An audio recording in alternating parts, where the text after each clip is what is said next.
Assalamualaikum warahmatullahi wabarakatuh. Perkenalkan kami dari kelompok satu, kelompok kecil, di mana dalam presentasi kali ini kami akan mempresentasikan analisis kajian psikologi pengarang dalam puisi Aku karya Chairil Anwar. Anggota kelompok kami beranggotakan 4 orang. Yang pertama adalah Muhammad Syaifuddin, yang kedua Eka Nurfairuz, 3 Rizka Fadlina, yang keempat Nafadila Aminatu Salihah. Nah, untuk uh,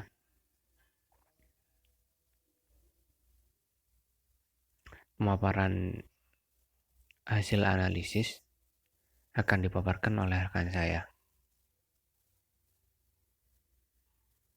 Psikologi pengarang.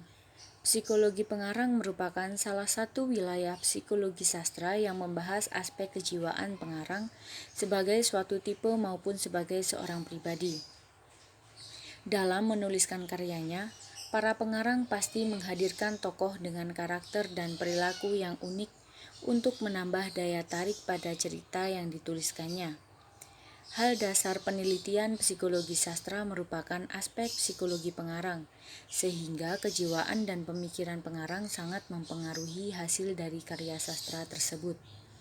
Pengarang dapat menuangkan ide-idenya dalam karyanya.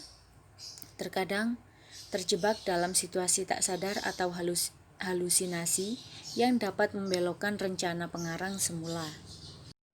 Analisis kajian psikologi pengarang dalam puisi Aku karya Chairil Anwar. Keadaan psikis pengarang adalah suasana unik. Pengarang hidup dalam suasana yang lain dari yang lain. Pada realitas semacam ini, tugas peneliti psikologi sastra hendaknya lebih sampai hal-hal yang bersifat pribadi. Hal personal itu diartikan dengan sastra yang dihasilkan. Dari sini bisa memunculkan aneka tipe kepengarangan. Chairil Anwar adalah orang yang sangat identik dengan kesusastraan Indonesia. Nama Chairil Anwar sudah tidak asing di telinga masyarakat luas dalam dunia sastra Indonesia. Ini membuktikan bahwasanya ia dikenal sebagai sastrawan Indonesia, khususnya sebagai penyair. Chairil Anwar meninggal dalam usia yang dibilang masih muda, yaitu usia 27 tahun. Namun dalam karyanya, ia membuktikan kata-kata dalam sajaknya, yakni sekali berarti setelah itu mati dan aku mau hidup 1000 tahun lagi. Dalam pendekatan ekspresif, ini memiliki fokus kajian dan cara yang mirip dengan dalam mengkaji keberadaan pengarang selalu menciptakan karya sastra.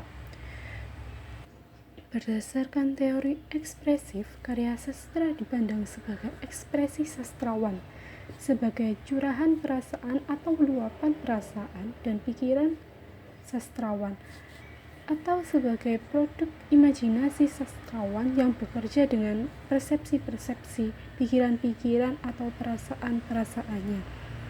Latar belakang pengarang adalah faktor-faktor dari dalam pengarang itu sendiri yang mempengaruhi atau memotivasi pengarang dalam menulis sebuah karya sastra. Berikut beberapa analisisnya. Yang pertama, pada puisi Aku ini menekankan sifat individualistis. Yang kedua, cerminan kebutuhan untuk mengendalikan lingkungannya dan tidak dibentuk oleh kekuatan luar melalui penekanan dua bait pertama. Lalu bait ketiga dan keempat mencerminkan pandangan Friedrich bahwa penderitaan membuat seseorang menjadi lebih kuat. Lalu baris terakhir sebagai cerminan kebanggaan di alam individualistis dan menyimpulkan bahwa Anwar seharusnya setuju dengan filosofi. Yang terakhir mencerminkan bahwa orang lain tidak harus peduli padanya sebagaimana ia tidak peduli terhadap orang lain. Dan materi selanjutnya adalah Pembelajaran multimodal. Multimodal adalah pendekatan analisis yang perspektifnya mengacu pada semiotik sosial dalam mengungkap modalitas seperti bahasa, musik, suara, gambar, dan gerakan sebagai pemproduksi wacana.